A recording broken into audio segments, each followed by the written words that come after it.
नमस्कार, बहुत बहुत स्वागत है आप सभी का इंडिया डेली के इस खास शो में जिसका नाम है मुद्दा गरम है। और मुद्दा गरम है में हमेशा हम जो जनता के मुद्दे हैं वो लेकर आते हैं और जनता के बीच लेकर के आते हैं। तमाम प्रवक्ताओं के साथ चर्चा की शुरुआत होती है तो वही जनता भी हमारे साथ होती है और जनता से उनके सवाल लेते हैं और प्रवक्ताओं से उसका जवाब मांगने की कोशिश की जाती है।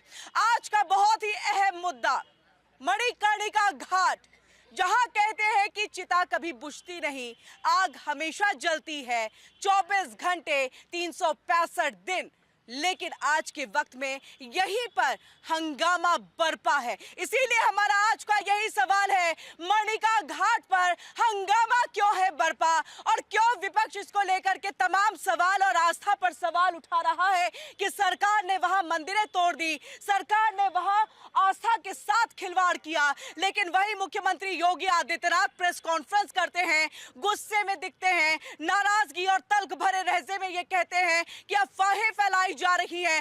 कांग्रेस की तरफ से जो वीडियो लाया गया वो वीडियो एआई जनरेटेड वीडियो है और इसी वजह से लोगों में भ्रम पैदा करने की कोशिश कर रहे हैं कि हम यहां पर जो है मणिकर्णिका घाट को बेहतर बनाने और लोगों की सुविधाओं के लिए यहां पर पुनर्निर्माण का कार्य कर रहे हैं।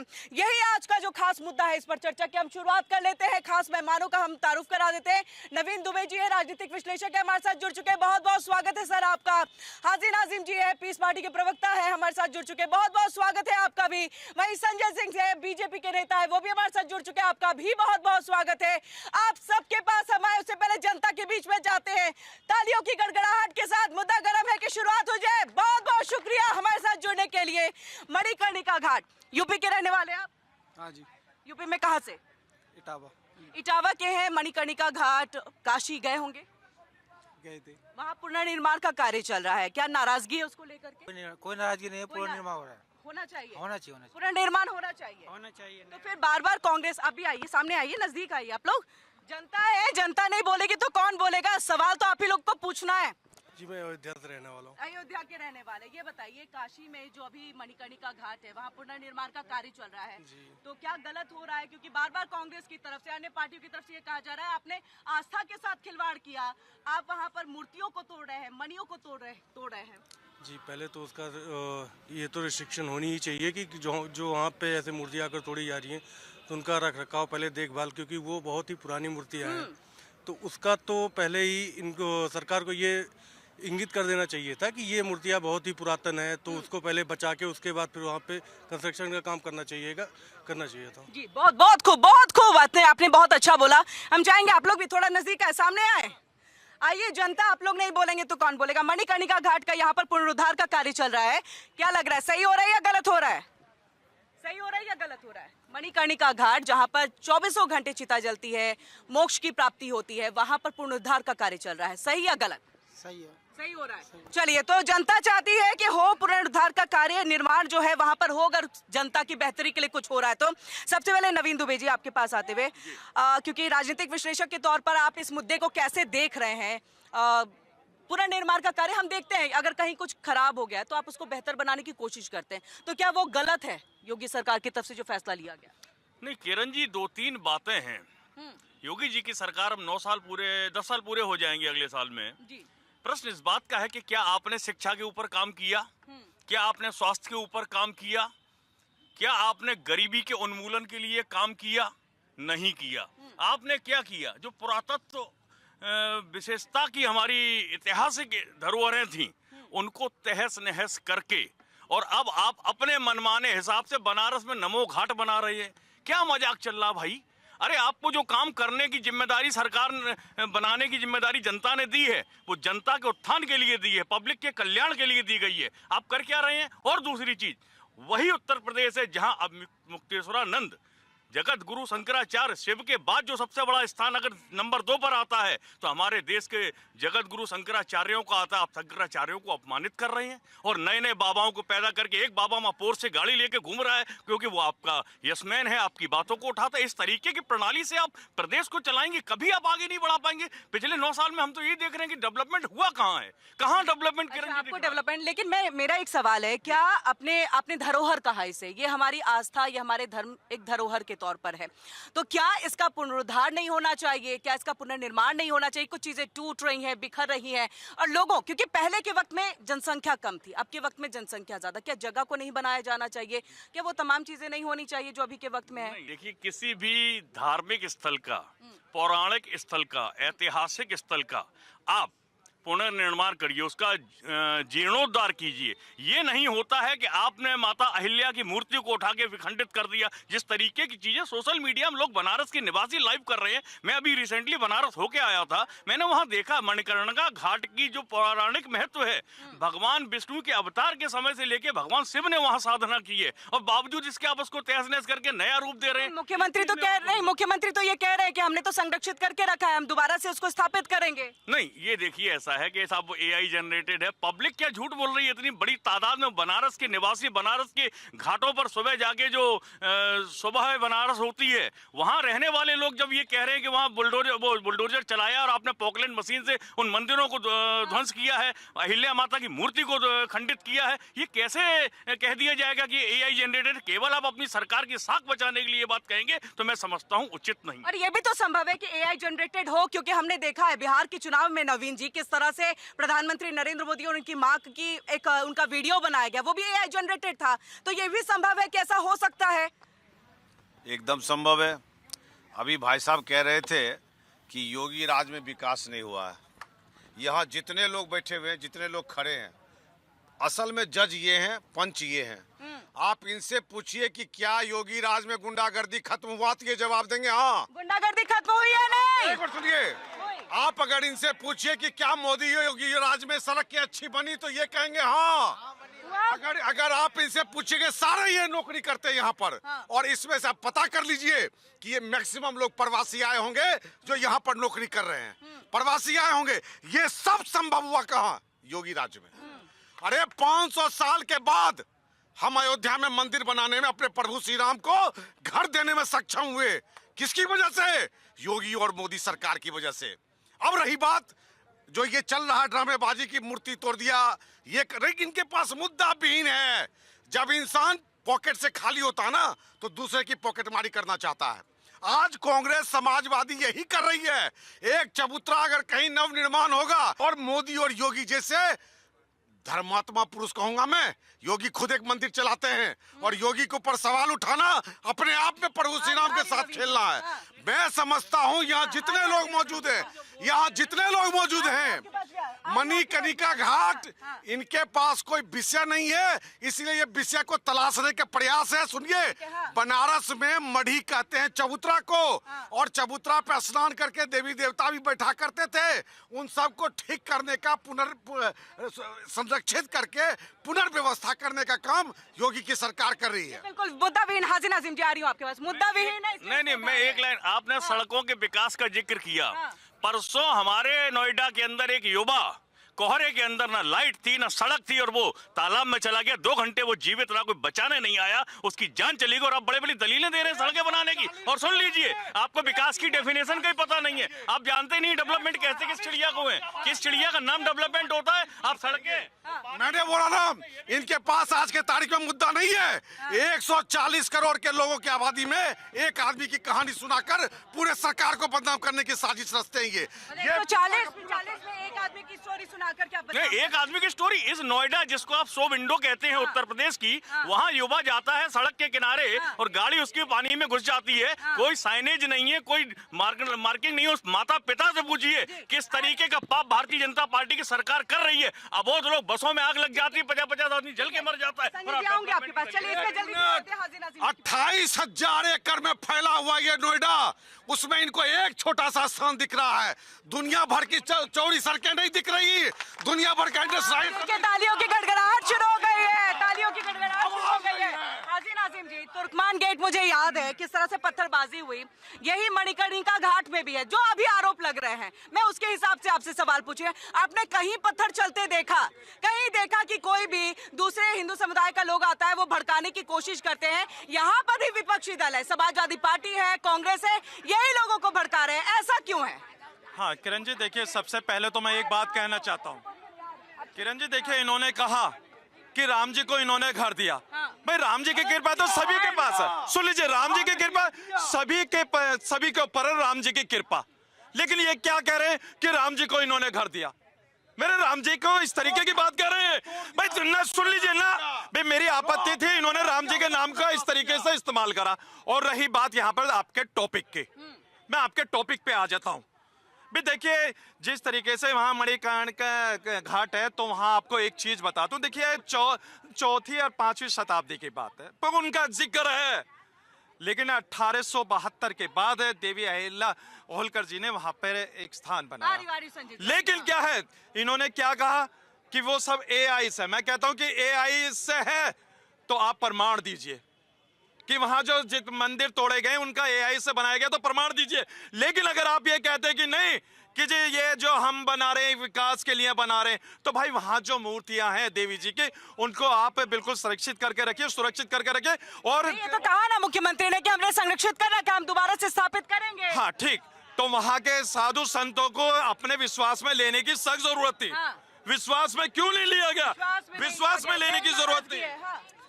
देखिए, औरंगजेब ने कई शताब्दी पूर्व में हिंदुओं को बम से, बारूद से तोड़ने की कोशिश की थी।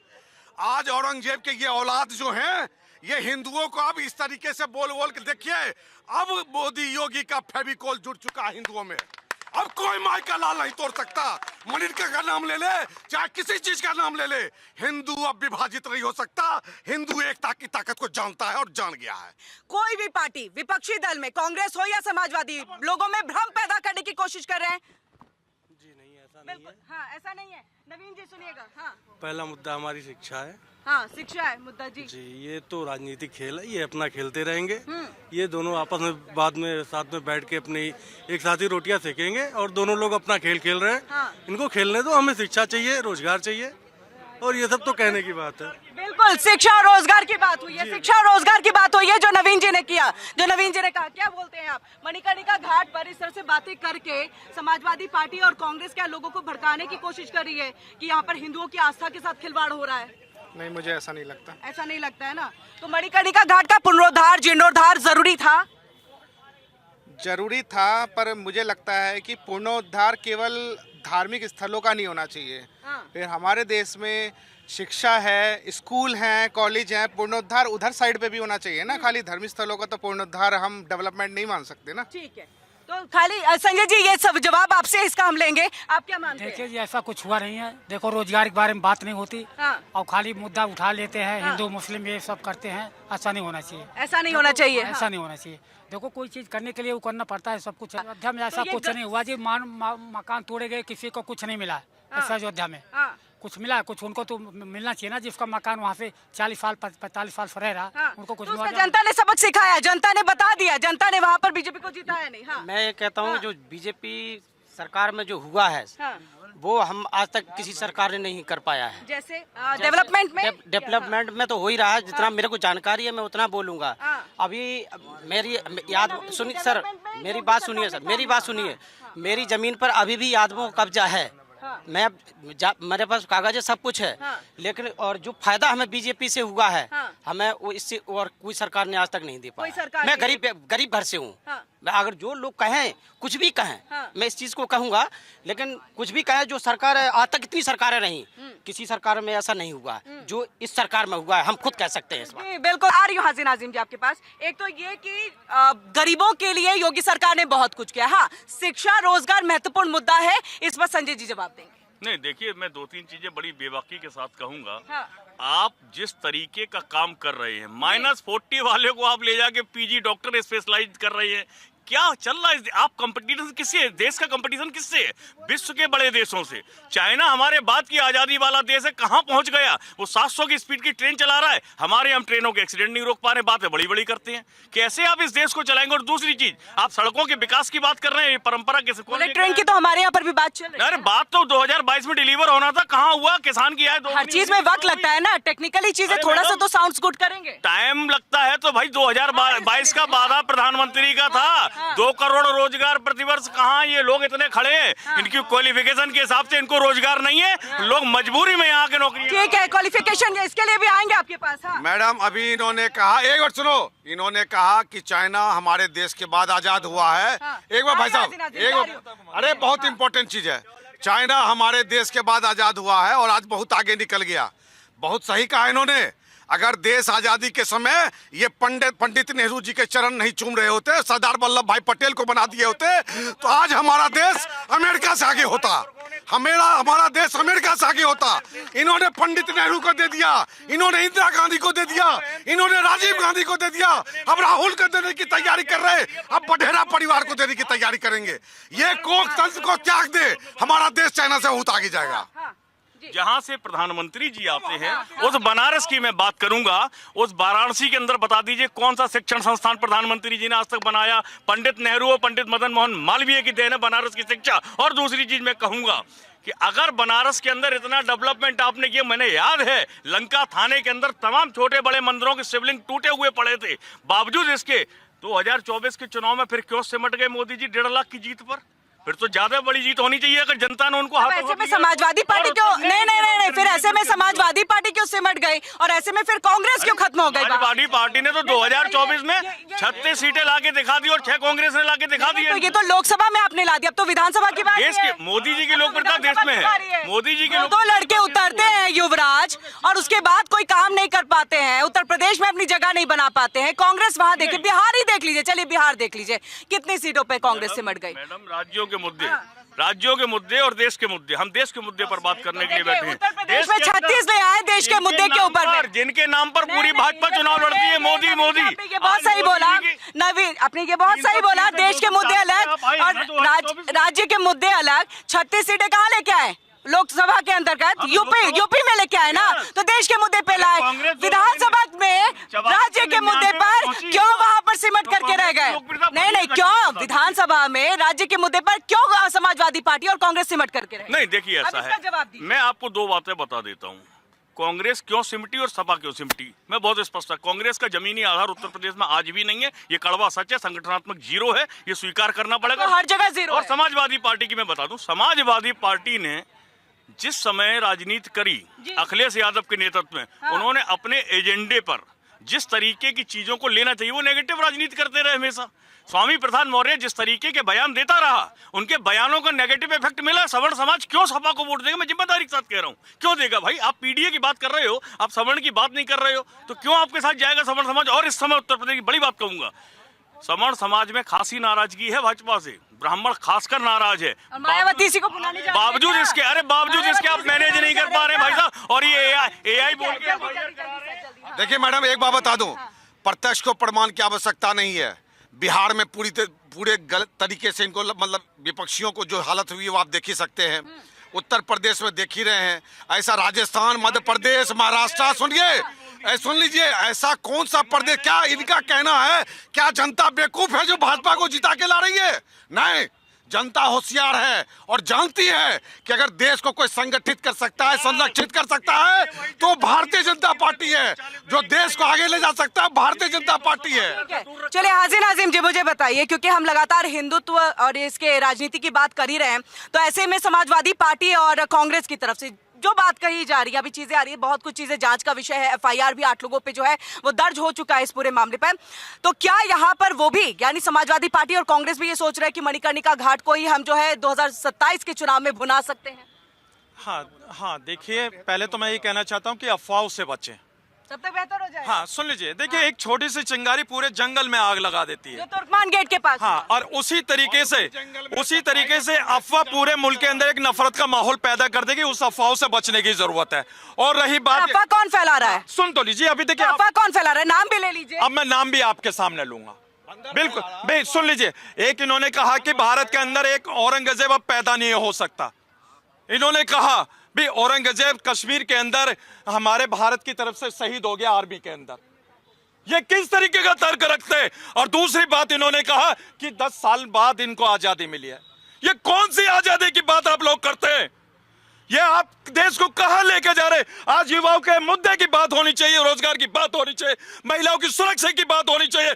जो महिलाएं हमारी जो रात के अंधेरे में निकल जानी चाहिए सड़कों पे, उसकी बात आप लोग करते थे। लेकिन मेरठ के अंदर एक दलित महिला की हत्या हो गई, उसके बारे में बात नहीं, बात पूरी होगी। पीस पार्टी पूरी बात करेगी, उनकी बात को नहीं दबा सकते आप लोग। भाई मैं ये कहना चाहता हूँ, उन्नाव की घटना को आप लोग भूल गए, हाथरस की बेटी की घटना को आप भूल गए, लेकिन ये लोग क्या कहते हैं कि उन्नाव की घटना में हाजी नाजिम जी, उन्नाव की घटना में विकास कहते हैं। हाजी नाजिम जी, हाजी नाजिम जी, उन्नाव की घटना में विकास के हाजी नाजिम जी नहीं हो सकता। ठीक है, सुनिए, अब उन्नाव की घटना में आरोपी कहाँ है? हाँ देखिए, आपने बिल्कुल सही सवाल करा। अगर सुप्रीम कोर्ट की तरफ हमारा अपना रुझान होता तो सुप्रीम कोर्ट ने जिस तरीके से उन्नाव की बेटी को आश्वासन दिया और उसको वापसी को जेल के अंदर भेज दिया उन्नाव के। हाँ। और ये याचिका दोबारा से किसने दायर करवाई थी? हाँ देखिए, याचिका किसने दायर करवाई? देखिए, पीड़ित परिवार को देखिए, सुन लीजिए, पीड़ित परिवार ने नहीं कराई। और किसने कराई है? सीबीआई की तरफ से, वह जो उस पूरे मामले में जांच दल है। और उसके बाद आपको बताया, जो सीबीआई पे आप लोग बार बार सवाल उठाते हैं ना कि ये बीजेपी की तरफ से चलते हैं और बीजेपी की तरह चलते हैं और बीजेपी के कहने पर चलते हैं या सरकार के कहने पर चलते हैं, तो यहाँ पर इसी सीबीआई ने दोबारा से याचिका दाखिल करवा करके उस उन्नाव के आरोपी को जो है जेल वापस भिजवाया, उसको अंदर ही रखा। सुन लीजिए, देखिए सीबीआई पर देखिए हम सबकी नजर है। अभी आपने कहा कि सीबीआई ने कराया, मैं बड़ा खुश हुआ। मैं चाहता हूं कि मेरठ के अंदर जो हमारी महिला दलित है जिसकी हत्या हुई है, हम भी सीबीआई की मांग करते हैं। पीस पार्टी मांग करती है सीबीआई की कि उस महिला को भी इंसाफ मिले और जो दोषी है उसको कड़ी से कड़ी सजा मिले। क्योंकि देखिए, ये भारत है, भारत के अंदर हर किसी को जीने का अधिकार है। भाई अगर किसी को, सुन लीजिए, अगर किसी जो दलित भाई है शादी है तो भाई आज भी बड़े जो ऊंचे जात वाले हैं उनके गली मोहल्ले में घोड़े पे बैठ के नहीं जा पाते। अब तो आप बोलेंगे ना कि सीबीआई ईडी जो है, बिल्कुल आ रही हूँ संजय जी, आ रही हूँ आपके।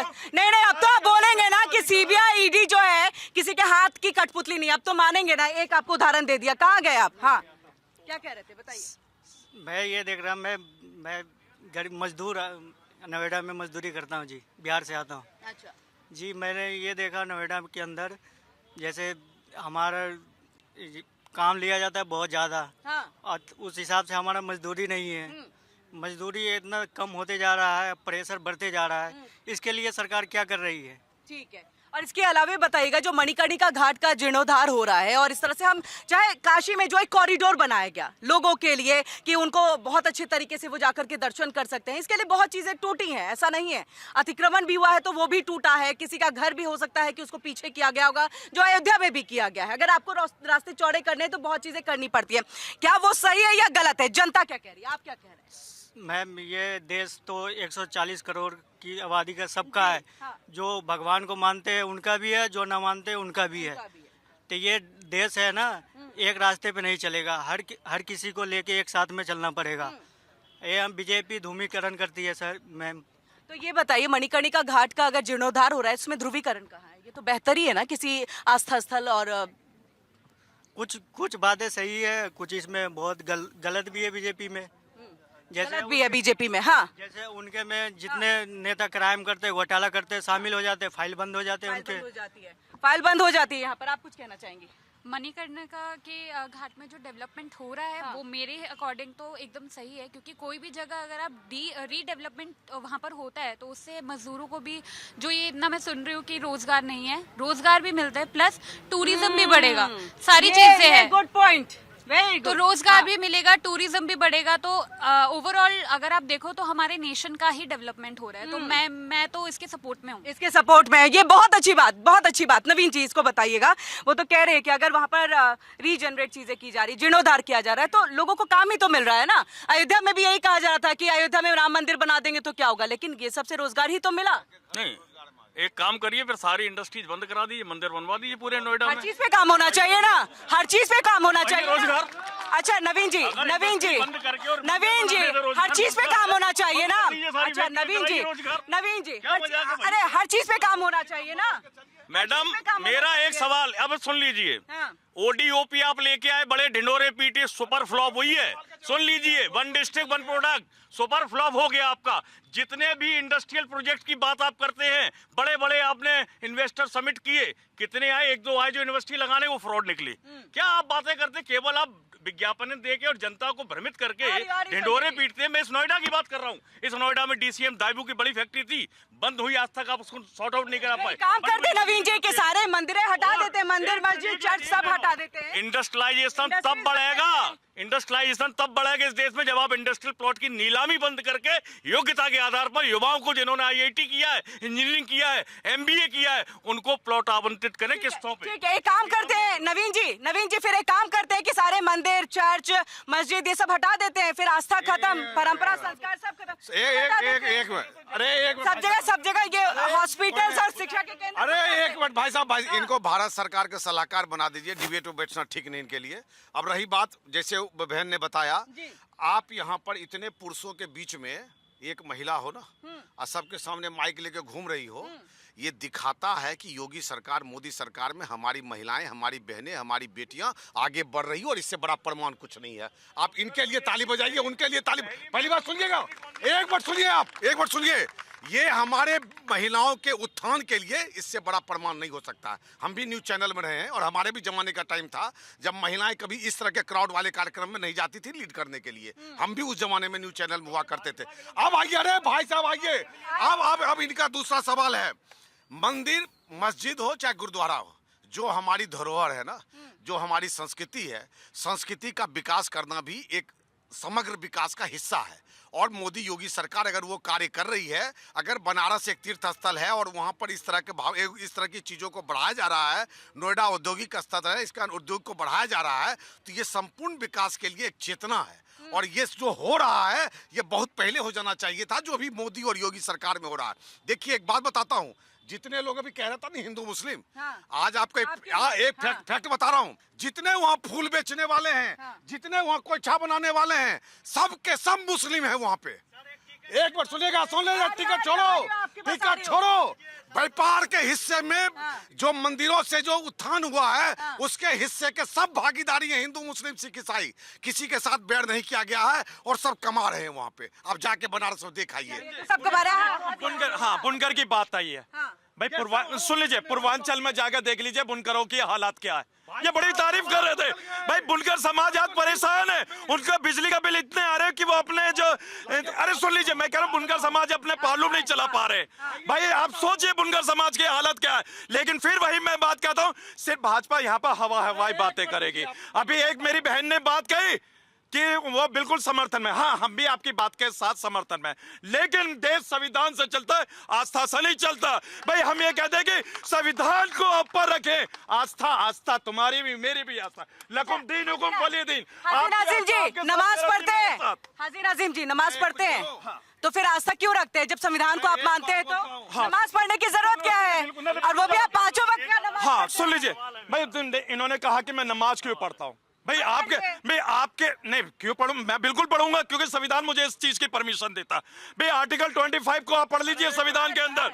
आर्टिकल 25 के अंदर मेरे रिलीजियस की मानने की परमिशन है कि मैं नमाज पढ़ूं। जरा हमारा एक कमरे के अंदर एक नमाज पढ़ रहे थे, उन लोगों को पुलिस ने उठा लिया। अरे मेरी बात सुनिए, जरा सुनो भाई साहब, जरा मेरे भाई साहब से ये सुनिए, जरा मेरे भाई साहब से पूछिए। आस्था की बात की, इसलिए मैं कह रही हूँ कि आस्था से नहीं चलेगा देश। हिंदुस्तान की तमाम आस्था को बरकरार थोड़ी हिंदुस्तान की अरे सुनो, मुगल काल के किस संविधान में लिखा हुआ था कि हिंदुस्तान के सभी आस्था को तोड़ दिया जाए और वहाँ पर अधिकार? एक मिनट को, आज ये संविधान और आस्था तब बोल रहे हैं जब हिंदुत्व अपने साथ चलना शुरू किया है। औरंगजेब के टाइम में क्या संविधान था? जो अभी आपने कही है कि औरंगजेब के संविधान से चलते, सजा नहीं मिलती थी। कौन बोला समाज नहीं मिलती थी? संविधान जीवंत रहा है, संविधान जीवंत रहा है। ये सिर्फ मुगलों की बात करके। मैं एक बात कह रहा हूँ, Bharatiya Janata party no doubt धर्म की बड़ी बात करती है, भगवान राम श्री राम को अपना आदर्श मानती है ना। आप भी मानते हैं ना। मुझे एक चीज बता दीजिए, जो रामचरितमानस पढ़ी होगी आपने, पहली चौपाई और पहला दोहा बता दीजिए रामचरितमानस का क्या है। अगर आप धर्मावलंबी हैं, पहला बताइए, मुझसे पूछिए, मैं बता दूंगा आपको। शिव पुराण का पहला श्लोक पूछ लीजिए, गायत्री गीता का पूछिए, आपको पता कुछ नहीं, नफरत है फैलाना। और सुन लीजिए किरण जी, इनका काम क्या है मैं बता रहा हूँ, सुन ले। औरंगजेब और बाबर कुछ नहीं है, भारतीय जनता पार्टी के प्रचारक हैं, उनका इस्तेमाल भाजपा करती है जब चुनाव आते हैं। औरंगजेब का भी और बाबर का भी, इसके अलावा कोई लेना देना आपने कितनी छिछोड़ी बातें कर दी। प्रभु श्री राम को आपने प्रचारक बता दिया। आप जैसे लोगों को समाज में रहने का हक ही नहीं है। कितनी छिछोड़ी बातें कर दी। अरे मर्यादा पुरुषोत्तम को आपने प्रचारक बना दिया। कितनी छिछोड़ी बाबर मैम, ये भाजपा वाले कह रहे हैं मुसलमान को हमने, भाजपा वाले नहीं, उनका नाम है संजय जी। संजय जी, तो उन्होंने ठीक है मुसलमान के लिए हर एक चीज किया, ठीक है, लेकिन टिकट क्यों नहीं देते उन्हें? विधानसभा का, न राज्यसभा का, न सांसद का। इतने सारे वो कह रहे हैं कि जीत ही नहीं पाते हैं। इतने सारे बीजेपी से अगर टिकट दे भी दे तो जीत। कांग्रेस में इतने सारे वो टिकट दे रहे हैं, सपा वाले तो जीत के नहीं आ रहे। क्या बीजेपी देना नहीं चाह रही है, खाली इस्तेमाल करती है बस। नहीं, आपको पता होगा बिहार के चुनाव में अभी असदुद्दीन ओवैसी ने कहा कि मुस्लिम क्या सिर्फ चादर बिछाने के लिए है। जी वो सही बोला, जब बीजेपी वाले ने अपने नहीं, बीजेपी नहीं, वो तो समाजवादी पार्टी और इसमें महागठबंधन में जाने वाले थे। उन्होंने उनके लिए दरवाजा बंद कर दिया गया। उन्होंने लालू जी को नोटिस दिया और लालू जी ने रिक्वेस्ट नहीं किया। हाँ, तो वही कह रहे हैं, इसलिए उन्होंने अलग किया अपना। समाजवादी पार्टी नहीं जीते, बिहार में दरवाजा क्यों बंद कर दिया फिर? बिहार में उन्होंने कर दिया, वो लालू ने दरवाजा नहीं खोला। हाँ, उसको खोलना चाहिए था ना। वो मुस्लिम की वो तो वोट बैंक की राजनीति करते हैं ना, उनको तो खोलना चाहिए था। तो वो एकता की बात करते हैं, ये बीजेपी वाले है ना, उनको उलझाना चाहते थे, इसलिए नहीं। अच्छा, उन्होंने मतलब इतने छोटे बच्चे हैं लालू प्रसाद यादव कि वो उलझ जाएंगे चीजों में। क्या जी आप भी, हाँ बताइए। अच्छा ये बताइए, बार बार कहा जा रहा है आस्था जो है वो मायने उतनी नहीं रखती है जितना आपको संविधान और बाकी अन्य चीजें हैं। क्या आस्था मतलब आप देखिए, आपने खुद तिलक लगा रखा है। आस्था भी मायने रखती है। आस्था कैसे मायने नहीं रखते? हमारा तो ये हिंदुस्तान है हमारा। तो अगर मैं अपने धर्म की बात करूं, भाई मैं सनातन धर्म से बिलोंग करता हूं। हमको तो बचपन से यही सिखाया गया कि अगर हम सो के भी उठते हैं तो धरती को नमन करते हैं। गाय घरों में रोटी बनती है तो गाय के लिए और कुत्ते के लिए रोटी बनाई जाती है। हमारे तो कण कण में आस्था है, आस्था को कैसे छोड़ सकते हैं? आस्था को कैसे छोड़ सकते हैं नवीन जी? देखिए ये बहुत अहम और एक जंजीज का सवाल है।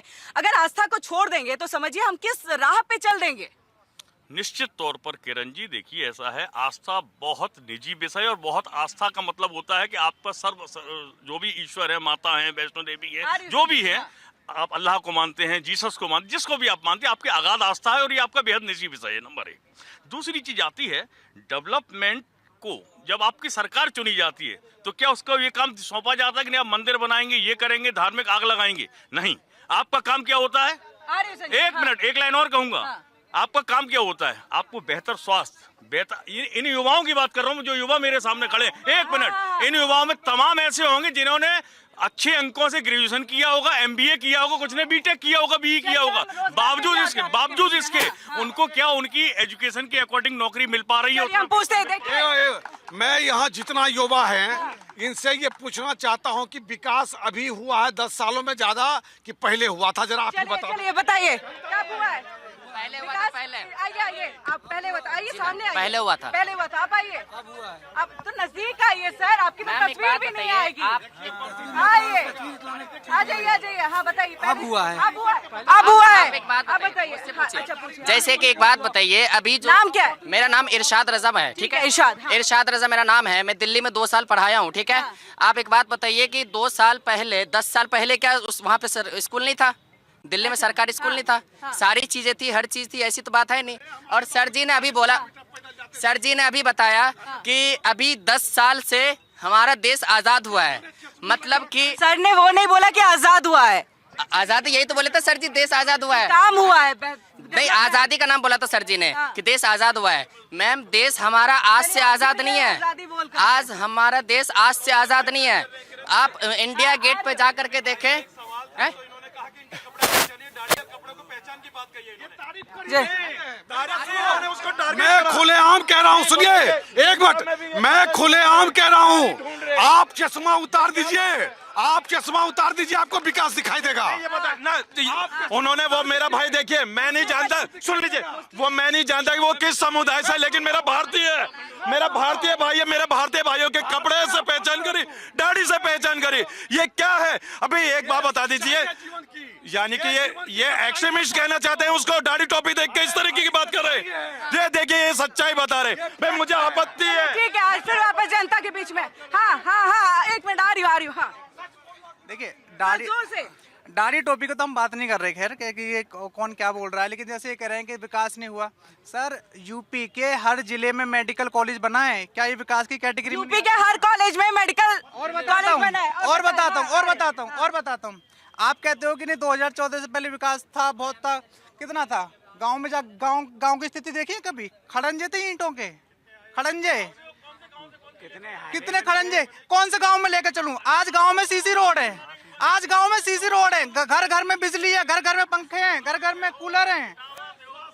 ये विकास की कैटेगरी में आते हैं ना। चलिए, रास्तों का जो जाल बिछा है उसका जिक्र किया है उन्होंने। मैडम, मैं एक अब डेवलपमेंट बात हो रही, मेरा बड़ा प्रिय विषय है। डेवलपमेंट किस चिड़िया का नाम होता है, भारतीय जनता पार्टी को दूर दूर से पता नहीं है। आप एक चीज देखिए, कन्नौज का इत्र फेमस था, कन्नौज का इत्र पार्क बना, उसमें एक ईंट आपने जोड़ी हो तो बता दीजिए। नंबर 2, फिरोजाबाद गिलास इंडस्ट्री थी, जबरदस्त गिलास इंडस्ट्री थी, पूरे भारत की आपूर्ति विश्व में बेचती थी। आज जो नया बना है उसका भी तो जिक्र कर दीजिए। मुरादाबाद का मैं बता तो रहा हूँ, जो नया बना है उसका भी तो जिक्र। एम्स नहीं बना है, एम्स नहीं बने हैं, एयरपोर्ट नहीं बना है, सड़कों का जाल नहीं हुआ है क्या? वही सच्चाई बता रहा हूँ किरण जी। आपने क्या किया, उत्तर प्रदेश के 42 जिलों के जिला अस्पतालों को मेडिकल कॉलेज का नाम दे दिया, सिंगल सुविधा नहीं। और जो एम्स की बात कर रही हूँ, मेडिकल कॉलेज, एम्स की बात, एक चीज पे आ रहा हूँ। सैफई का जो रूरल पीजीआई है, वहाँ एमआरआई मशीन पिछले 3 वर्ष से खराब पड़ी है, फंड नहीं दे रही है सरकार। समाजवादी पार्टी इतना सैफई में मेला लगा लेती थी, नहीं इतना पैसा लगाती थी, अब वो इक्विपमेंट ठीक करा लेना, क्यों नहीं करा रही समाजवादी पार्टी? आ रही है सफाई में, सुनिए, जब से योगी की सरकार आई है, सफाई में बम्बई के हीरोइनों का डांस क्यों बंद हो गया? जरा आप बता दीजिए। करोड़ों रुपए आप खर्च करते थे, कितने गोरखपुर में देखिए, सरकार ने विकास, सुनिए, सरकार ने समग्र विकास की तैयारी शुरू की, सरकार ने समग्र विकास की तैयारी शुरू कर दी। सिर्फ शीशा पे मत जाइए, हर चीज बन रहा है, हर चीज बिक रहा है। चलिए, हाँ, आपको बात सही कही। इन्होंने क्या कहा कि सब कुछ बिक रहा, बिल्कुल सही कहा इन्होंने। हमारे एयरपोर्ट चलेंगे, रेल चलेगी, हमारी LIC चलेगी, भाई सब बिक रहा। जाके सुनिए, जाके एयरपोर्ट देख के आओ, जाके एयरपोर्ट देख के आओ कि एयरपोर्ट की हालत क्या हो गई। जाके व्यवस्थाओं को देख के देखो, विकास को देखो। सुन लीजिए, चप्पल वाले हवाई यात्रा कर रहे हैं, एकदम कहाँ कर रहे हैं बता दीजिए। अरे अभी देखा था, देख के आओ, हर चप्पल वाला बैठा हुआ है। जनता को ये हमेशा अपमान अच्छा, इंडिगो का जिक्र कर रहे हैं ना, एक मिनट, इंडिगो का जिक्र कर रहे हैं, बट ऐसा नहीं है कि प्रधानमंत्री ने उसको लेकर के कुछ कहा नहीं, या उसको लेकर के कोई जांच टीम बैठी नहीं है। जांच टीम हुई है, और ऐसी सिचुएशन जो है वो कभी कभार आती है। देखिए, अगर आई और अगर प्रधानमंत्री ने उसको लेकर के हाजी नाजिम जी एक बयान दिया कि हमारे जो लोग हैं, जो पैसेंजर हैं, उनको दिक्कत नहीं होनी चाहिए, ये अपने आप में बड़ी बात है, नहीं होना चाहिए। वो एजेंसी बर्खास्त क्यों नहीं करेंगे? को तलब किया गया। देखिए, सब कुछ हाजी नाजिम जी पीस पार्टी के हिसाब से नहीं होगा ना, जांच दल अपने हिसाब से काम करेगी, इंतजार तो करिए। हाँ, बोलो बेटा। मेरा नाम बादल कुमार है। यस, मैं जिला बदायूं से हूँ, और गांव का नाम खरकोली खुर्द है। जैसे उन सर ने संजय, वो बगल वाले, बीजेपी वाले सर कह रहे हैं कि आज से 14 साल पहले की बात, आज से 14 साल के पहले के क्या हम लोग जमीन में नहीं चलते थे, रोड में। ये लोग कह रहे हैं कि रोड में बहुत ही तरीके की तरक्की नहीं हुई है। नो मैम, हमें तो नहीं दिख रहा है, सड़कों का जाल नहीं दिखा, बिल्कुल नहीं दिखा ma'am. Purvanchal express, highway, ma'am एक मिनट, यमुना एक्सप्रेस वे, एक मिनट। जैसे हमारी बहन मायावती, उनने यमुना एक्सप्रेस बनवाया, आज वहाँ जाके देखो बीजेपी का नाम लिखा गया है। आज वहाँ जाके देखे, नीला झंडा के बराबर में होने चाहिए, क्या बाबा साहब की मूर्ति उर्ति होनी चाहिए। आज है क्या किसका झंडा? बीजेपी का है। ये गलत है सही है? पहले बीजेपी वाले ने बताया था। ये जो कॉलोनी बन रही है ये क्या विकास नहीं है? जो 2.5 लाख की शहर में कॉलोनी बन रही है वो विकास नहीं है। ये गरीबों के पेट में लात मार के आज हमारी बहन बेटी है बहुत ही। आज रोड में जाके देखे अधिक से ज्यादा अगर 100% लड़के टेम्पू बाइक चला रहे तो 25 लड़कियां ट्री चला रही है। क्यों? गरीबों के चक्कर में। और गरीब के पेट चला रही है ट्री हमने अपनी स्वयं आंखों से देखा है। ई रिक्शा पर उनको तो अनुमति दी गई वो हर तो ये तो अच्छी बात है ना, डेवलपमेंट है ना कि लड़कियां अगर कुछ और काम नहीं है तो यही काम कर रही हैं और काम तो अपने आप में बड़ी बात है। अगर नहीं देखिए कोई जरूरी तो नहीं है ना, हो सकता है कैपेबल एलिजिबल ना भी हो। नहीं किरण जी देखिए, कैपेबल एलिजिबल ना भी हो। नहीं किरण जी मैं एक बात कहूंगा, देखिए ऐसा इस देश के अंदर विगत 11 वर्षों में हम पुरानी सरकारों को छोड़ दी, सब फेल थी। आपने 11 वर्षों में केवल जवान हिलाने के अलावा और झूठ बोलने के अलावा कोई काम नहीं। तो आपने सिर्फ देखिए इनको जो है इनका चश्मा बदल दीजिए। इसका मतलब ये इस तरह कौन सा चश्मा पहन लिया है नवीन जी? कौन सा चश्मा पहन लिया? बार बार बोल रहे चश्मा बदल देने के। इनको ये नहीं पता है कि अभी जो है सो हमारा क्या विकास दर है। अगर दर पता होता, दर पे सुनो, आंकड़ों की बाजीगरी नहीं, आंकड़ों की बाजीगरी नहीं। आपके चश्मे में कालापन छुपा हुआ है। आपको ये नहीं पता है कि आज हिंदुस्तान अमेरिका से टक्कर दे रहा है। आपको देखिए अभी भाजपा के नेता ने कहा कि कौन सा चश्मा लगा रखा। भाई ये चाहते हैं कि सूखी घास पे हरा चश्मा लगा ले ताकि घास हमें सूखी भी हरी दिखाई दे। भाई ऐसे नहीं देखना हम लोगों को सिर्फ और सिर्फ युवाओं के रोजगार की बात करनी है, महिलाओं की सुरक्षा की बात करनी है। अभी तक इन्होंने रोजगार की बात। महिलाओं की सुरक्षा मैं चाहूंगी, महिलाएं थोड़ा सा इधर आए, प्लीज आए। अरे एक बार आइए, हमें जानना है महिलाएं सुरक्षित हैं यानी आप लोग सुरक्षित है? सड़कों पे निकलती हैं? सड़कों पे सुरक्षित है? हाँ, देर रात निकलते हैं आप लोग? निकलती हैं। 4 लड़कियां तो देखे यहीं पर कह दी कि हम सुरक्षित है, ये आपके लिए है। इधर आओ बेटा, अभी आओ, इधर आओ। हाँ सुरक्षित हो? सड़कों पे निकलते हो सुरक्षित हो? अरे हाँ या ना में दे दो, हाँ ना बोलो सुरक्षित हो। किसी लड़के ने छेड़ा? नहीं, कोई नहीं छेड़ता है। ठीक है, आ रही हो बेटा, आपके पास भी आ रही, बहुत लोग हैं। हाँ बोलिए। ये जो भाई साहब भी कह रहे थे वो पीस पार्टी वाले, ये नवीन जी राजनीतिक विश्लेषक हैं, ये नहीं है। अच्छा ठीक है, ये कह रहे थे कि वो हम संविधान में भरोसा करते हैं, संविधान भरोसा करते हैं। अच्छी बात है, करना भी चाहिए, हम भी करते हैं।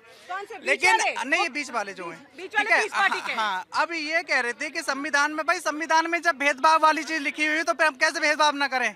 मुसलमानों के लिए तो आपने वक्फ बोर्ड बना दिए और क्या बोलते हैं मुस्लिम पर्सनल लॉ बोर्ड बना दिया। सनातन धर्म की आवाज क्यों नहीं उठाते हो? सिखों के लिए क्यों नहीं उठाते हो? जैन के लिए क्यों नहीं उठाते हो?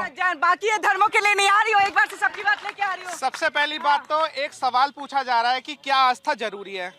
सवाल ही गलत है। सवाल ये होना चाहिए कि क्या आस्था में राजनीतिक और सरकारी हस्तक्षेप जरूरी है कि नहीं है। सवाल ये होना चाहिए। आस्था पर्सनल विषय है। अगर कल को 100 लोग ये पेड़ में आस्था दिखा दें और बोलने की, तो क्या सरकार का काम ये बनता है पेड़ कटवा के यहाँ पर मूर्तियां लगवा दें? पेड़ कटवा करके इसको दोबारा से पेड़ नहीं लगाया जा सकता, लेकिन अगर सीमेंट का कुछ भी चीज बनाए उसको आप जीर्णोद्धार तो कर सकते हैं ना। मान ली आपकी बात कि डेवलपमेंट वहाँ पर हो रहा है। अब डेवलपमेंट का जब, जैसे कि मोहतरमा ने बोला कि टूरिज्म बढ़ेगा, आप नहीं, उन्होंने बोला रोजगार बढ़ेगा। ठीक है, बाकी चीजों पे भी आते हैं। जब डेवलपमेंट होता है, आप इंटरनेशनल टूरिज्म का डेटा उठा के देख लीजिए। सवाल ये उठता है पिछली सरकारों ने क्या किया। पासपोर्ट रैंकिंग उठा के देख लीजिए। भाई ठीक है, 15 साल तो हो गया बीजेपी को, ऐसी बात नहीं है। 2 टर्म मैंने भी बीजेपी को वोट दिया, ऐसी बात नहीं कि वोट नहीं दिया। पर इन 15 सालों में ठीक है, उनके हमसे 60 साल काउंट कर दिए, 1/4 तो है। कुछ ना कुछ तो ऐसा दिखना चाहिए। पासपोर्ट रैंकिंग हमारी गिर रही है, ठीक है। इंटरनेशनल टूरिज्म हमारा डेटा कैसे डाउन जा रहा है। ये देखिए, आपके लिए नवीन जी का क्लैपिंग आ गया। आइए, ये हमारा युवा मित्र है। इसको कुछ अब फिर कहेंगे, ये कहेंगे बगल से डाटा की कलाबाजी। अब ये हमको खुद लड़का बताएगा। आपको शहर के हर इलाके में सड़क बनता दिख रहा? हाँ, नाम जवाब देना, बीच ज्यादा नहीं दिख रहा। ठीक है बेटा, एक मिनट सुनो, एक मिनट भाई साहब सुनो। आप एक बात सुनो, एक मिनट आप बात बताओ। जब आप ये सरकार आई है, आपको गांव में घर में बिजली दिख रहा है कि नहीं? बिजली बताओ, एक मिनट के लिए बिजली दिख रहा है? एक मिनट सुनो, देखो हम आपसे सीधा बेटा सवाल कर रहे हैं।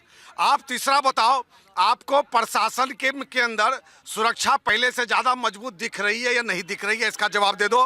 देखिए बेटा, ऐसा नहीं है। हम अगर हर एक चीज को तौलेंगे तो हम बता रहे हैं ना, हमारा मुख्यमंत्री कौन है? योगी आदित्यनाथ है, समझ गए। और जिसके ना आगे कोई है ना पीछे कोई है, उसके लिए पूरा उत्तर प्रदेश की जनता ही उसका परिवार है। और आप हर एक क्षेत्र को अलग अलग जहाँ देखोगे तो आपको पता चलेगा कि हर क्षेत्र में आप विकास किए हो, हर क्षेत्र में विकास किए हो। आप एक बार डाटा आ रही हो, आपके पास आ रही हो। हाँ नवीन जी, हमारे भाई बोल रहे हैं संजय जी कि हर क्षेत्र में विकास हुआ, लेकिन एक क्षेत्र नहीं बता पाएंगे किस क्षेत्र में विकास हुआ। नंबर एक। मैं दूसरी बात, सड़क बोला, बिजली बोली, मैं एक और बात कह रहा हूँ। आपने बड़े बड़े कसीदे पढ़े, माननीय योगी आदित्यनाथ जी ने ये किया वो किया। भाई साहब, ये वही हमारे माननीय योगी आदित्यनाथ जी हैं जिनके खिलाफ उनकी पार्टी के 150 विधायकों ने विधानसभा में धरना दिया था। क्या बातें करेंगे आप उनसे यार? आपको इतिहास भूगोल का पता नहीं है। दूसरी चीज मैं फिर कह रहा हूं, आज बहुत अच्छा सौभाग्य है कि हम युवाओं के बीच खड़े हैं। मैं तो एक ही सवाल करूंगा, इस देश के प्रधानमंत्री चिंतन करें, सारे राजनेता किसी भी दल को चिंतन करें।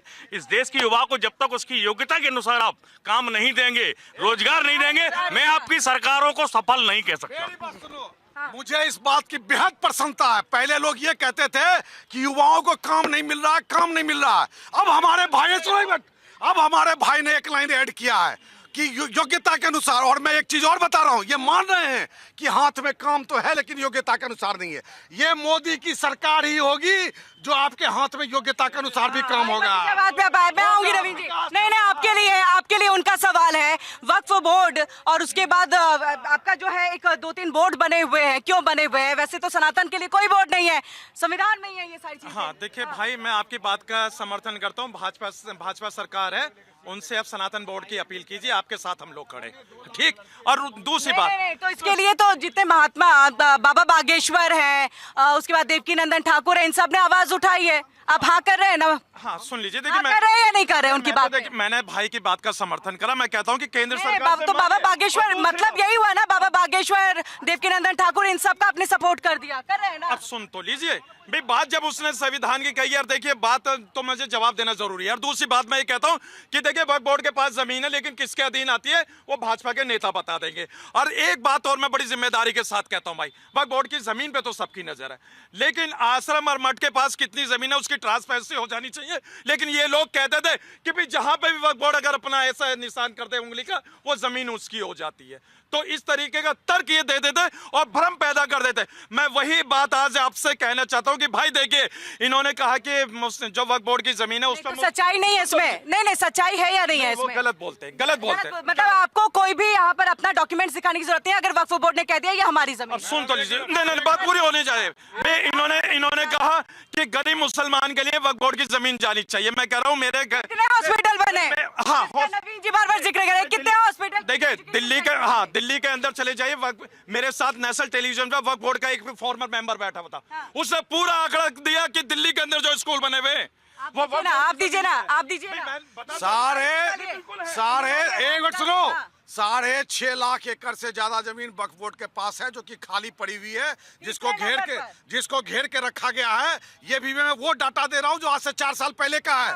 मेरी बात सुनना, सारे जमीन को कब्जा करके आज आप बात कर रहे हो कि मठ की बात कर रहे हो। जितना आजादी के बाद से मठ की जमीन दे दी गई है देश को विकास के लिए, आप उसका अंदाजा नहीं लगा सकते। देखिए सवाल वो नहीं है, हम इसकी तुलना नहीं कर रहे। हम कह रहे हैं कि आप विरोध सिर्फ इसलिए कर रहे हैं कि ये मोदी और योगी की सरकार है, और ये जो है ना प्रभु श्री राम का नाम लेती, ये विरोध का कारण नहीं है। विकास सड़क पर हिंदू मुसलमान सब चल रहा है, बिजली हिंदू मुसलमान सब ले रहा है, सुरक्षा हिंदू मुसलमान ले रहा है, तो इस बात को मानते क्यों नहीं है? देखिए अभी इन्होंने क्या कहा, सुन लीजिए, बिजली हिंदू मुसलमान ले रहा। भाई केंद्र सरकार हो या राज्य सरकार हो, उनकी नैतिक जिम्मेदारी होती है कि हर भारतीय को उस योजना का लाभ मिले। आप अलग से क्या दे रहे हैं? आप अलग से ऐसा है, आपने बिजली का जिक्र किया। अरे भाई साहब, आपने बिजली का जिक्र किया, सुन लो भाई साहब, उत्तर प्रदेश में बिजली पूरे देश में सबसे ज्यादा महंगी है। देश में जो भी बिजली का रेट सबसे महंगी उत्तर प्रदेश में आप बेच रहे हैं। महीना का 700 रुपए तो आता है बिल, बोलते हैं एसी चलाते हैं तो 1000 रुपए बिना एसी। बहुत मैंने इससे पहले ये मुद्दा ना बार बार उठा, ये मुद्दा गर्म है, शो जब से शुरू हुआ ये बिजली का उठा। मैंने जनता के बीच में पूछा, चले 1 मिनट रुके, पूछ ही लेती हूँ आप ही के सामने, कितना आता है बिजली का बिल? नोएडा में रहते हैं? नहीं मैडम, गाजियाबाद में। गाजियाबाद तो गाजियाबाद कहाँ आता है? मैडम एवरेज आता है, ऐसा नहीं कि बहुत ज्यादा आता है। और मैडम एक क्वेश्चन मेरा, अभी थोड़ी देर पहले महिलाओं की सुरक्षा के बारे में बात कर रहे थे, तो क्या मुझे बताएंगे महिलाओं की सुरक्षा के लिए सिर्फ हिंदू है या मुसलमानों भी 3 तलाक के बारे में बताएंगे जो सरकार ने बैन किया है? या फिर एक दूसरा क्वेश्चन है, जब सेक्युलर मानते हैं ये देश को, तो फिर मुस्लिम पर्सनल लॉ बोर्ड। सवाल आपका किससे है? ये मेरा उन सर से है। नहीं, हाजी नाज़िम जी तो हाँ जी, चले हाँ गए, जी। उनको कहीं जाना था। तो फिर अब वो कोई बात नहीं, नवीन जी जवाब दे देंगे इसका। तो ये जब हमारे देश में कॉन्स्टिट्यूशन है वो सबसे ऊपर है, तो मुस्लिम पर्सनल लॉ तो बोर्ड, फिर सरिया, ये सब क्यों नहीं लागू होने देते ये लोग? क्या प्रॉब्लम है इन लोगों को? या फिर और इलेक्ट्रिसिटी भी बता दीजिए, कितना आता है आपका? इलेक्ट्रिसिटी बिल काफी हाई है नोएडा का। कितना आता है आपका महीना? महीने का 4000 3000 तो एसी चला करके? हाँ, एसी चला करके आता है। आपका कितना है? ये तो नहीं आता है ऐसे ही। एसी चला करके आता है ना, एसी चला करके 4000 आता है अगर आप 2-3 महीने चलाते हैं तो महीना का। अब चलिए वो बता दीजिए, अगर इतना ही संविधान कहते हैं तो फिर यूसीसी, एनआरसी, 3 तलाक को लेकर के इतना हंगामा करना, 370 हटाने को लेकर हंगामा करना क्या जरूरी था? नहीं, देखिए 3 तलाक एक सामाजिक बुराई थी, मैं बिल्कुल स्वीकार करूंगा, और उस बुराई को खत्म किया है सरकार ने, इसके लिए साधुवाद देता हूं। नंबर एक दूसरी चीज मैं और कहना चाह रहा हूं, आपने कहा सीए, एनआरसी और एसआईआर इसमें ऐड करिए। पूरे देश के 12 राज्यों में आप एसआईआर करा रहे हैं, आपने आसाम में क्यों नहीं कराया?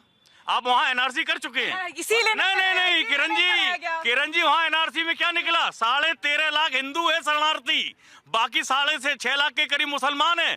आपकी हिम्मत नहीं पड़ रही वहाँ एसआईआर कराने की, क्योंकि आपको मालूम है वोट कट जाएगा, वो बुद्ध भी है, हिंदू भी है। हेमंत सरकार से बात की थी क्या फोन लाइन पे? नहीं, मुझे तो आंकड़े सामने हैं, आप देख लीजिए। सब एसआईआर जरूरत है वहाँ पर? नहीं, क्यों नहीं है? एसआईआर की जरूरत है। महाराष्ट्र में लोकसभा चुनाव के बाद विधानसभा में 40 लाख वोट बढ़ जाता है, बिहार में कितना कटता है? अच्छा, तो राहुल गांधी के इस पे बोल रहे हैं ना? राहुल गांधी पे नहीं बोल रहा, फैक्ट पे बोल रहा हूँ। फिर उस समय क्यों नहीं रखा गया? चुनाव आयोग की उस समय ही मेरा ये नहीं, मैं ये पूछ रही हूँ, फिर ये अगर घोटाला हुआ, ये गड़बड़ी हुई, तो पहले ही क्यों नहीं रखा गया? राहुल गांधी ने बहुत बाद में उठाया। नहीं, जो बात राहुल गांधी कहते हैं, मैं बहुत जिम्मेदारी के साथ कहूंगा, वो 6 महीने बाद सामने होती है। सिद्ध होती कोरोना पर राहुल गांधी ने कहा आप नमस्ते ट्रम्प कर रहे थे। आप सुप्रीम कोर्ट का रुख क्यों नहीं करते? नहीं, मेरा ये मानना है, फिर सुप्रीम कोर्ट क्यों नहीं जाते? अगर आपके पास इतने सबूत है, सुप्रीम कोर्ट जाइए ना। सुप्रीम कोर्ट ने एसआईआर में आपकी बात मानी ना कि 12वें नंबर पर आधार कार्ड को रखा, तो ऐसे ही आप सबूत है, आधार कार्ड को रखा। आधार कार्ड पर हमारे देश के प्रधानमंत्री 2013 में बोलते थे कि आधार कार्ड एक बकवास योजना है, और आज हर चीज को आधार से लिंक कर रही है। अच्छा, कर दिया ना, 13 में बोला कर दिया ना, 12वें नंबर पे भी रखा, सुप्रीम कोर्ट ने भी रखा ना इस चीज को। अब इसी के साथ जनता के बीच में एक सवाल जो आपने कहा था कि क्या आस्था में राजनीति, ये गलत सवाल, ये सही है सवाल, और यही होना भी चाहिए, और वाकई आस्था में राजनीति नहीं, लेकिन अगर सरकार किसी चीज का जीर्णोद्धार कर रही है तो उसका अपोज भी नहीं करना चाहिए, और इस बात को सभी को मान लेना चाहिए। बहुत बहुत शुक्रिया आप दोनों का। ये और हाजी नाज़िम जी भी हमारे साथ जुड़े थे, उनका भी बहुत बहुत शुक्रिया। इसी के साथ जनता भी हमारे साथ जुड़ी थी। तालियों की गड़गड़ाहट के साथ समापन हो जाए, और जितना जोश था, कहाँ गया सारा जोश? तालियों की गड़गड़ाहट हो जाए एक बार जोरदार।